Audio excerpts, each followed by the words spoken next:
Hello दोस्तों, कैसे हैं आप सभी। उम्मीद करता हूँ आप सभी बहुत ही अच्छे होंगे। तो आज के इस वीडियो में हम पढ़ने वाले हैं क्लास 10th केमिस्ट्री का पहला चैप्टर जो है रासायनिक अभिक्रिया एवं समीकरण। याद रखेंगे पहला चैप्टर है क्लास 10th के केमिस्ट्री का, और इस चैप्टर का ये पहला वीडियो है जिसमें हम इस चैप्टर की शुरुआत करेंगे। शुरू से हम बेसिक टू हाई चलेंगे, एक एक करके आसानी तरीके से हमें समझना है। मैं आपको विश्वास दिलाता हूं कि आपको रटना नहीं पड़ेगा, एक एक चीज समझेंगे और समझकर इसी वीडियो में आपको याद भी हो जाएगा। तो चलिए दोस्तों हम स्टार्ट करते हैं और समझने पर फोकस करते हैं। फिलहाल हम क्या क्या पढ़ने वाले हैं उसको हम जान लेते हैं। हम आज के इस वीडियो में पढ़ेंगे अभिक्रिया किसे कहते हैं, ठीक है, और अभिक्रियाओं के प्रकार। तो अभिक्रियाओं के दो प्रकार होता है, नाभिकीय अभिक्रिया, रासायनिक अभिक्रिया। तो नाभिकीय अभिक्रिया किसे कहते हैं, रासायनिक अभिक्रिया किसे कहते हैं, इसको हम जानेंगे। उसके बाद फिर से हम अगले स्टेप में हम जानेंगे कि नाभिकीय अभिक्रिया और रासायनिक अभिक्रिया में अंतर, इन दोनों में क्या डिफरेंट होता है, उसको भी हम आज के इस वीडियो में ही जानने वाले हैं। तो चलिए दोस्तों अब हम स्टार्ट करते हैं, एक एक को समझते हुए चलते हैं। फिलहाल हम पढ़ रहे हैं क्या, हम पढ़ रहे हैं रासायनिक अभिक्रिया एवं समीकरण, ठीक है। ये याद रखेंगे चैप्टर 1 है, ठीक है, क्लास 10th फिजिक्स का। आगे बढ़ते हैं। तो सबसे पहला तो हमारा यही आता है कि अभिक्रिया कहते किसे हैं, अभिक्रिया किसे कहते हैं इसको हमें बताना है। देखिए अभिक्रिया का अगर सिंपल वे में हम परिभाषा पे बात करें ना, तो यहाँ पे मैं थोड़ा सा समझाने का प्रयास कर रहा हूँ। देखिए कोई भी पदार्थ है, ठीक है जी, ये एक पदार्थ है। तो कोई भी पदार्थ है तो किसी पदार्थों के, याद रखेंगे किसी पदार्थों के, ये तीन चीजें आपको याद रखना है। किसी पदार्थों को, ठीक है, कोई भी पदार्थ है तो किसी पदार्थों की संरचना, संगठन और तीसरा क्या होता है, गुण, ठीक है। ये बात आप याद रखेंगे। कोई भी पदार्थ है तो किसी भी पदार्थों की संरचना, संगठन और गुण में जो परिवर्तन होता है, मतलब इनमें ये अगर आपको यहाँ पे ये तीनों चीजें जो दिखाई दे रही हैं, ठीक है, मतलब किसी पदार्थों की संरचना, संगठन और गुणों में होने वाले परिवर्तन को, इनमें जो होने वाले परिवर्तन हैं, इनमें होने वाले परिवर्तन को ही हम क्या कहते हैं, हम अभिक्रिया कहते हैं। कोई भी पदार्थ है तो उसकी संरचना में परिवर्तन होगा, ठीक है, तो वो अभिक्रिया के क्या होगा, उसे भी हम अभिक्रिया कहेंगे। कोई भी पदार्थ है उसके संगठन में परिवर्तन होगा, मतलब संगठन मतलब होता है कि कौन कौन से पदार्थों से मिलकर ये वाला पदार्थ बना है। अब भैया ये पदार्थ बना है तो बहुत सारे अणु, परमाणु, तत्वों से मिलकर ही ना बना होगा, तो उनमें भी क्या होगा, बदलाव होगा, ठीक है, संगठन में परिवर्तन होगा, ठीक है, तो वो भी अभिक्रिया कहलाएगा। इनके गुणों में, मान लेते हैं ये पदार्थ है तो पदार्थ के गुण में भी परिवर्तन आना भी, उसे भी हम अभिक्रिया कहेंगे। तो परिभाषा हम सिंपल वे में क्या कहेंगे, यही तो मेन है ना। तो परिभाषा आप कहेंगे, ध्यान से सुनिएगा, आप कहेंगे कि किसी पदार्थों के संरचना, संगठन और गुण में होने वाले परिवर्तन को अभिक्रिया कहते हैं। तो मैं आशा करता हूं कि अब आपको समझ में आ गया होगा। परिभाषा में लिख दूं यहाँ पे, ठीक है। आप क्या लिखेंगे, आप लिखेंगे किसी, ध्यान से आप समझेंगे, आप लिखेंगे किसी पदार्थ के संरचना, संगठन तथा गुणों में होने वाले परिवर्तन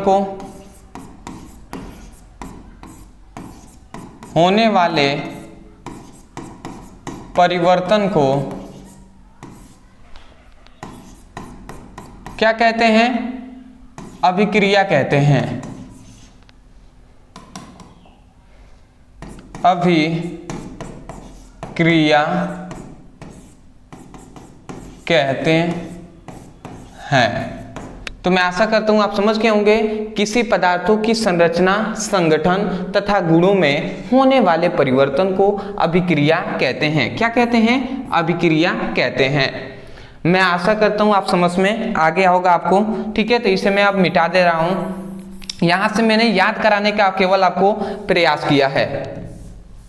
ठीक है जी, तो इतनी बात आप समझ गए। किसी पदार्थों की संरचना, संगठन और गुणों में होने वाले परिवर्तन को अभिक्रिया कहते हैं।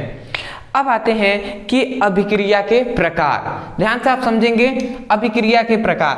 अब अभिक्रिया के बहुत सारे प्रकार हैं, एक एक करके हम समझते हुए चलेंगे। तो देखिए अभिक्रिया के बहुत सारे प्रकार नहीं, अभिक्रिया के तो मोस्टली दो ही प्रकार होते हैं। अभिक्रिया के कितने प्रकार होते हैं? अभिक्रिया के दो प्रकार होते हैं, दो प्रकार होते हैं। ठीक है, अभिक्रिया के दो प्रकार होते हैं। पहला होता है जो है नाभिकीय अभिक्रिया, दूसरा होता है रासायनिक अभिक्रिया। तो सबसे पहले नाभिकीय अभिक्रिया किसे कहते हैं? अगर हमसे कोई पूछ दे नाभिकीय अभिक्रिया कहते किसे हैं, तो आप कहेंगे कि नाभिक मतलब ऐसी अभिक्रिया जिसमें परमाणु के नाभिक भाग लेते हैं, उस अभिक्रिया को हम नाभिकीय अभिक्रिया कहेंगे। क्या हमने आपको बताया? हमने आपको यही बात बताया कि ऐसी अभिक्रिया, ध्यान से समझेंगे, हमने आपको कहा कि इसे मैं मिटा दूं। हमने आपसे कहा कि एक ऐसी अभिक्रिया, देखिए यहां पे बात को आप समझिएगा। हमने आपको कहा कि ऐसी अभिक्रिया जिसमें क्या होता है, जिसमें कोई भी परमाणु है, तो जिसमें परमाणु जो है तो परमाणु के नाभिक भाग लेते हैं, परमाणु के नाभिक क्या लेते हैं? भाग लेते हैं। ठीक है, परमाणु के नाभिक भाग लेते हैं, उसे हम नाभिकीय अभिक्रिया कहते हैं। बात समझ में आ गया ना? ऐसी अभिक्रिया जिसमें परमाणु के नाभिक भाग लेते हैं, तो ऐसे अभिक्रिया को नाभिकीय अभिक्रिया कहते हैं। अरे भैया आप जानते हैं ना, ये एक परमाणु है, तो परमाणु के केंद्र में क्या होता है? नाभिक होता है। तो यही बात कह रहे हैं कि ऐसी अभिक्रिया जिसमें परमाणु का ये जो नाभिक है, परमाणु का नाभिक भाग लेता है, तो ऐसे अभिक्रिया को नाभिकीय अभिक्रिया कहेंगे। बात समझ में आपको आ गया होगा।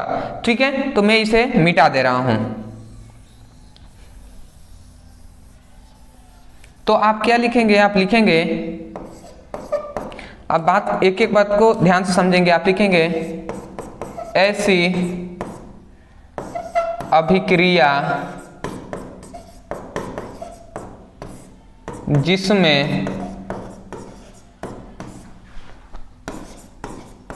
परमाणु के नाभिक भाग लेते हैं, नाभिक भाग लेते हैं,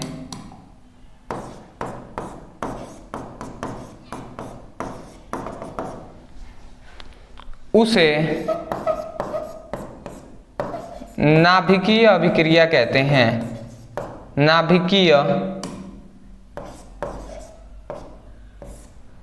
अभिक्रिया कहते हैं।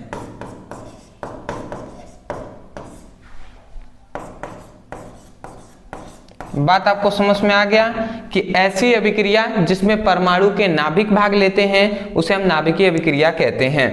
दूसरा आता है रासायनिक अभिक्रिया। तो रासायनिक अभिक्रिया किसे कहेंगे? ऐसी अभिक्रिया, ध्यान से समझेंगे।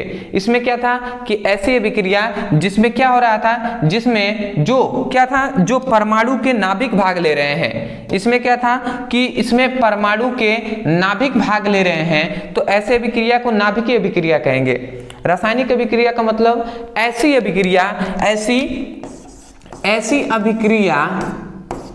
अभिक्रिया जिसमें कोई भी परमाणु है, तो परमाणु के जो बाहरी कक्षा होता है, तो परमाणु के बाहरी कक्षा के क्या लेते हैं? परमाणु के बाहरी कक्षा के इलेक्ट्रॉन भाग लेते हैं।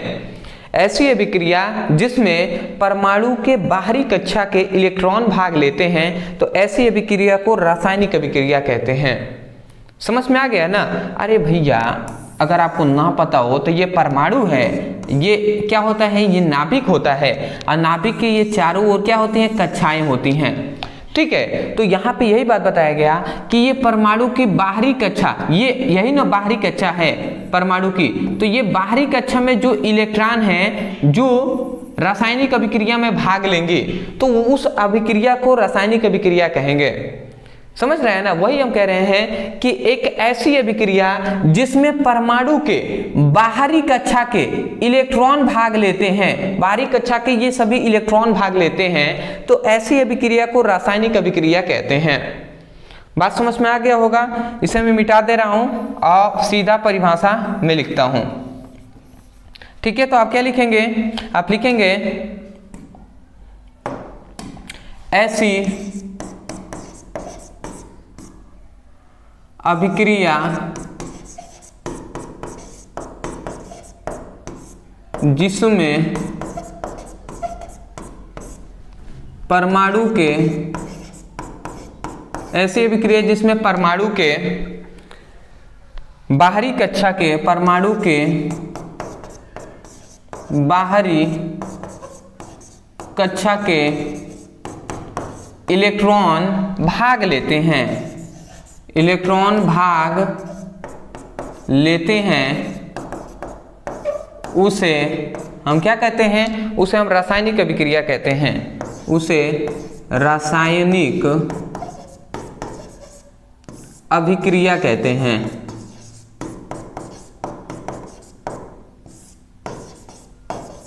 बात आपको अच्छे तरीके से समझ में आ गया होगा।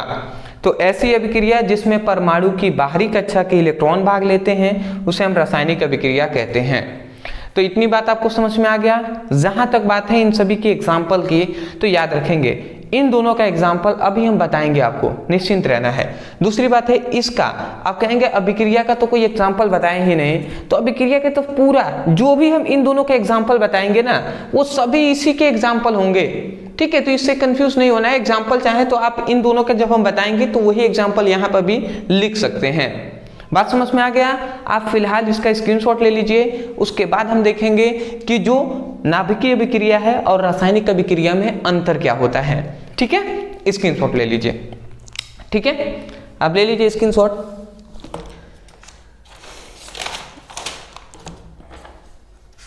ठीक है, आते हैं, चलिए अब आगे बढ़ते हैं।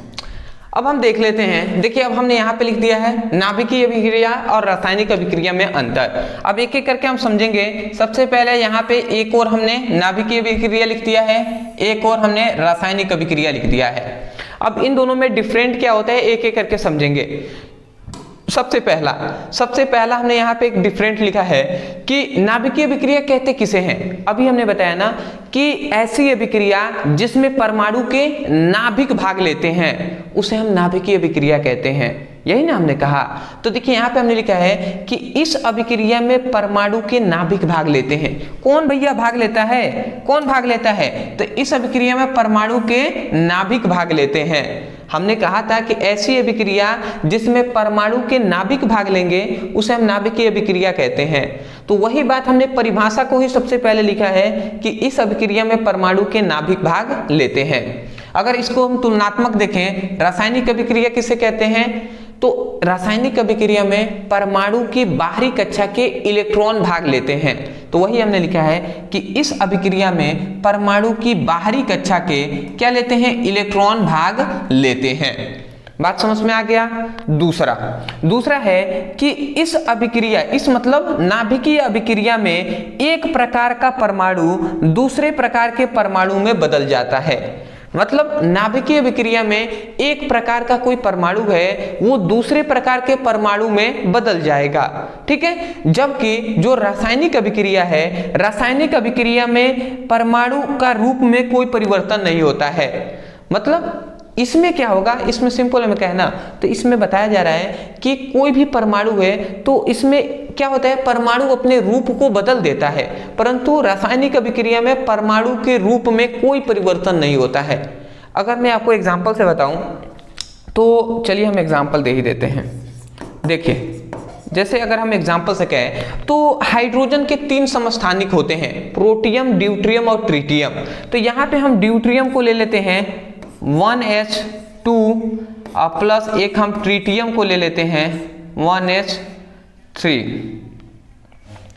ठीक है। तो देखिए यहाँ पे हाइड्रोजन के 3 समस्थानिक होते हैं 1s2 1s3। तो ये ड्यूट्रियम है, ये ट्रिटियम है। जब ये दोनों आपस में क्या करते हैं, ये दोनों आपस में क्रिया करते हैं। देखिए हाइड्रोजन का ये एक परमाणु है, हाइड्रोजन का भी ये एक परमाणु है। जब दोनों आपस में क्रिया करते हैं तो ये रिएक्शन करते हैं तो हीलियम बना देते हैं। नीचे 1 1 2 है तो 2 लिख दिए, और 2 3 5 है ना, तो यहाँ पे क्या होता है 4 हमने लिख दिया, और प्लस यहाँ पर N01 हम यहाँ पे लिखते हैं। ये क्या है, न्यूट्रॉन है। तो देखिए यहाँ पे क्या होगा, आपको केवल यही बात समझना है कि इसमें हमने क्या लिखा है, इस अभिक्रिया में एक प्रकार का परमाणु दूसरे प्रकार के परमाणु में बदल जाता है। मतलब एक प्रकार का कोई परमाणु है वो दूसरे प्रकार के परमाणु में बदल जाएगा। तो अगर आप ध्यान से देख रहे हैं तो आपको क्या यहाँ पे दिखाई दे रहा है, यहाँ पे आपको दिखाई दे रहा है कि देखिए हाइड्रोजन यहाँ पर भी है, इधर भी हाइड्रोजन है, परंतु इधर क्या हाइड्रोजन है नहीं है भैया, हीलियम बन गया है। समझ रहे हैं ना। तो एक प्रकार का ये परमाणु दूसरे प्रकार के परमाणु में बदल गया कि नहीं बदल गया, बदल गया। तो वही तो बात हम यहाँ पे कह रहे थे ना, बात समझ में आपको आ गया होगा। तो वही कहा जा रहा है कि इस अभिक्रिया मतलब नाभिकीय अभिक्रिया में एक प्रकार का जो परमाणु होता है वो दूसरे प्रकार के परमाणु में बदल जाता है। दूसरा आते हैं इस पे, देखिए अब बात यह आता है कि इस अभिक्रिया में परमाणु के रूप में कोई परिवर्तन नहीं होता है। मतलब इस अभिक्रिया में परमाणु के रूप में कोई भी परिवर्तन नहीं होगा, जैसे है वैसे ही रहेगा। ठीक है, आते हैं अगला आता है कि इस अभिक्रिया मतलब नाभिकीय अभिक्रिया में परमाणु की संरचना, संगठन और गुणों में परिवर्तन होता है। ठीक है, तो याद रखेंगे इस अभिक्रिया में परमाणु जो होता है तो परमाणु के जो परमाणु है तो परमाणु की संरचना, संगठन और गुणों में क्या होता है, परिवर्तन होता है। किसके, याद रखेंगे नाभिकीय अभिक्रिया में परमाणुओं की संरचना, संगठन और गुण में परिवर्तन होता है, परंतु रासायनिक अभिक्रिया में अणुओं की संरचना, संगठन और गुणों में परिवर्तन होता है। इसलिए हमने लिखा है इस अभिक्रिया में अणुओं की संरचना, संगठन और गुणों में क्या होता है, परिवर्तन होता है। बात समझ में आ गया। नाभिकीय अभिक्रिया में क्या होते हैं, परमाणुओं की संरचना में परिवर्तन हो रहा है, परंतु रासायनिक अभिक्रिया में अणुओं की संरचना, संगठन और गुणों में परिवर्तन हो रहा है। बात समझ में आपको आ गया होगा। तो ये बात बहुत सारे ऐसे स्टूडेंट हैं जिनको समझ में नहीं आ रहा होगा। तो देखिए यहाँ पे हमने कहा कि इस अभिक्रिया में परमाणु के रूप में कोई परिवर्तन नहीं होता है। इसको तो समझ में आ गया कि परिवर्तन हो रहा है, बट इसमें कैसे नहीं हो रहा है तो उसको मैं बता दे रहा हूँ आपको। देखिए अगर मैं कहूँ तो जिंक ऑक्साइड को हम ले लेते हैं, जिंक ऑक्साइड हमने ले लिया और इसको हम H2SO4 के साथ हम क्रिया कराते हैं। तो जैसे ही हम जिंक ऑक्साइड को H2SO4 के साथ क्रिया कराएंगे तो यहाँ से अगर आप ध्यान से देखते हैं तो यहाँ से क्या होता है, यहाँ से ये जिंक निकलता है और यहाँ से H2SO4 निकलता है और ये बना देते हैं ZnSO4। ठीक है, ये ZnSO4 हो जाता है, यहाँ से H2 और O ये मिलकर H2O बना देते हैं, मतलब जल बना देते हैं। तो देखिए यहाँ पर क्या हुआ है, यहाँ पर देखिए अणुओं की संरचना में परिवर्तन हुआ है। देखिए अणुओं की संरचना, संगठन और गुण में परिवर्तन हुआ है। संगठन मतलब जिससे मिलकर बना है। तो देखिए यहाँ पे जिंक के साथ ऑक्सीजन जुड़ा हुआ था, परंतु यहाँ पे जिंक के साथ क्या है, SO4 जुड़ा हुआ है। तो संगठन में परिवर्तन हुआ कि नहीं, पहले ऑक्सीजन था अब SO4 जुड़ गया, तो संगठन में परिवर्तन हो रहा है। जहां तक बात है कि कहा गया इस अभिक्रिया में परमाणु के रूप में कोई परिवर्तन नहीं होता है, तो उसको अगर हम देख लेते हैं, इधर भी जिंक है तो इधर भी जिंक है कि नहीं, बदला है जिंक किसी और में, नहीं बदला है। फिर से ऑक्सीजन इधर भी है तो इधर भी ऑक्सीजन है कि नहीं है, बिल्कुल है। फिर से इधर हाइड्रोजन है तो इधर भी हाइड्रोजन है, इधर SO4 है तो इधर भी SO4 है। मतलब परमाणु के रूप में कोई परिवर्तन नहीं हुआ है रासायनिक अभिक्रिया में, परंतु नाभिकीय अभिक्रिया में परमाणु के रूप में परिवर्तन होता है। तो मैं आशा करता हूं दोस्तों आपको आसानी तरीके से ये टॉपिक समझ में आ गए होंगे। देखिए मैं दो ही चीजें आपसे कहूंगा। सबसे पहली बात, वीडियो पसंद आया है, यदि आपको समझ में आया है तब जाकर वीडियो को लाइक कीजिएगा। चैनल पर नए होंगे तो चैनल को जरूर सब्सक्राइब कीजिएगा, क्योंकि यदि आप सपोर्ट नहीं करेंगे तो कौन करेगा। और दूसरी सबसे बात इंपॉर्टेंट ये है कि यदि आप बेसिक टू हाई पढ़ाई करना चाहते हैं क्लास 10th का, तो डिस्क्रिप्शन बॉक्स में फिजिक्स केमिस्ट्री दोनों का लिंक है, आप जाइए उस पर क्लिक करके अपनी बेसिक टू हाई पढ़ाई कीजिए। तो मिलते हैं एक नए टॉपिक के साथ, तब तक के लिए धन्यवाद।